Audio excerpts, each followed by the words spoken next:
Hello guys, so pagdating namin kagabi guys, galing Moscow to Feodosia, so nag-sleep over muna kami dito sa bahay ng mother-in-law ko guys, no. So ito pala yung tindahan malapit sa bahay ng mother-in-law ko guys.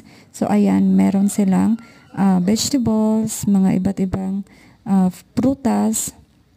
Ayan, may lettuce, may cabbage. Ayan, yung cabbage nila guys, no, yung isang piraso ang laki na, tapos ang bigat. I think 3 kilo yung isang, yung isang pirasong cabbage lang, 3 kilo na yung bigat.